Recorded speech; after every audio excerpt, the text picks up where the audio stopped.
Okay, good morning, class.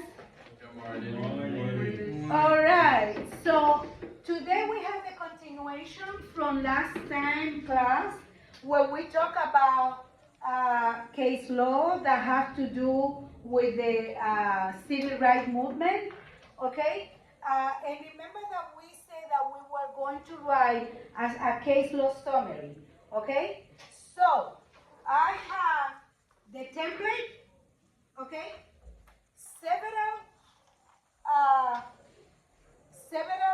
A list of Supreme Court cases.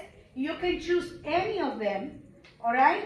And you're gonna work in pairs. It's not just by yourself.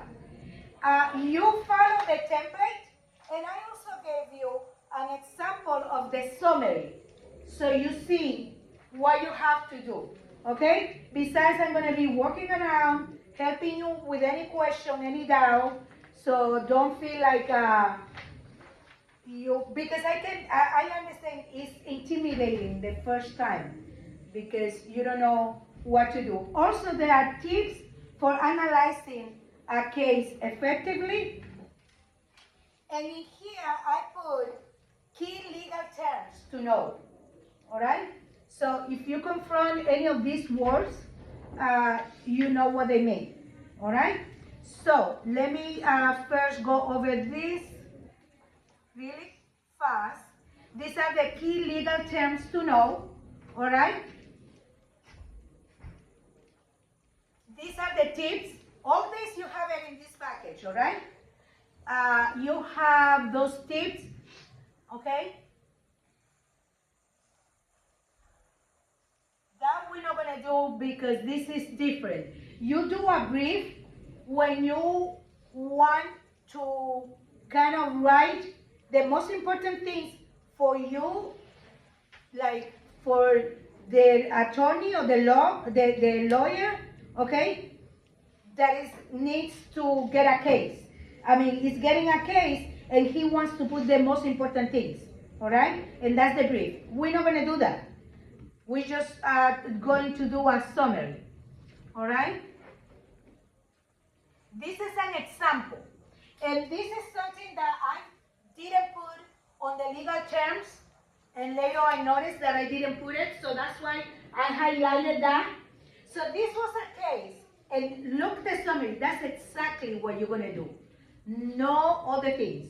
When you Google the case that you're gonna do the summary, it's gonna give you what was the court that heard that case. I already told you that this is the Supreme Court cases. So you're gonna know that is the United States Supreme Court, okay?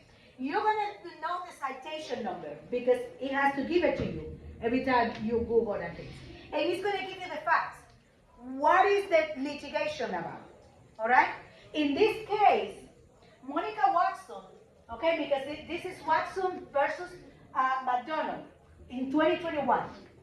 And this is not a Supreme Court case.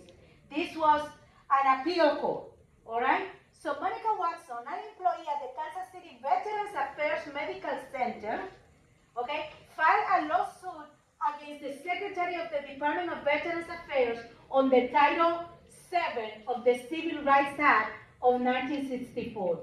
Watson alleged race discrimination, retaliation, constructive discharge, and a hostile work environment during her employment. What is constructive discharge? Happens when an employee feels they have no choice but to quit their job because the working conditions are so bad. Imagine that you're working in a place.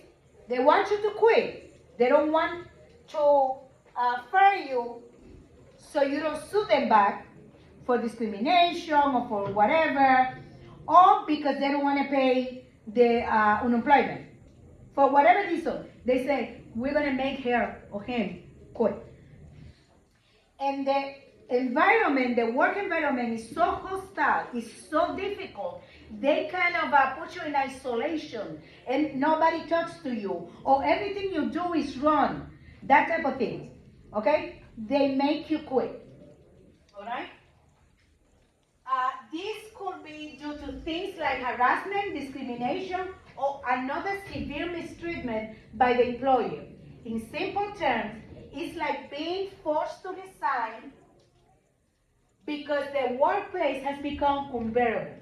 Even though the employee quits, the law treats it as if they were fired because the employer's action made it impossible for them to stay. What's happening right now with government employees? They're being forced to work in person. They've been forced to quit. They've been forced to resign. All right? So make sure that you pay attention to what's going on. All right? And check the history, the legal, the laws, okay? The Constitution, everything. All right. So after you set the facts, you put the legal issue, okay? Prima facie. Prima facie means a first look, something like that. It's like if I read this and I say, well, at first look it looks fine, but I need to study a little more to make sure that it's correct. You understand prima facie? Okay? All right, and then the decision, and then the significance of that case. Remember, like I told you, every decision sets a precedent. Okay?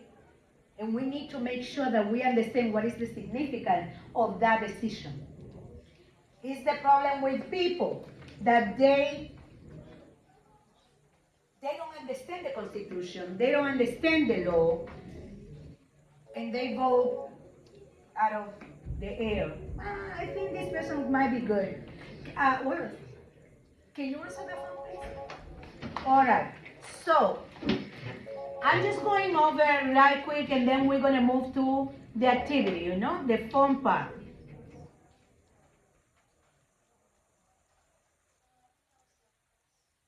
All right. So everything like I show you is in here. All right?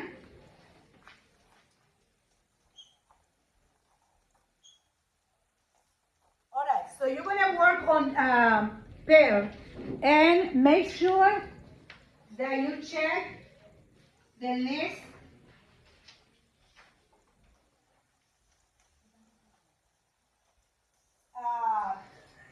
You check the list of the Supreme Court cases.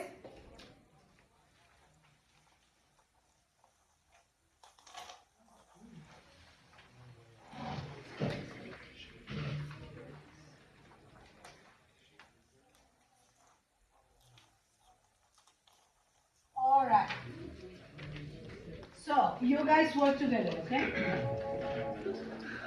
Can you answer? All right, guys. So what is the first thing that you need to do? Choose which case you're going to summarize. Okay? So Google any of those cases unless you know about a case that you want to summarize. What's going on? Who's calling? They're calling for Francesca. Okay. All right. So let's start working on that, okay?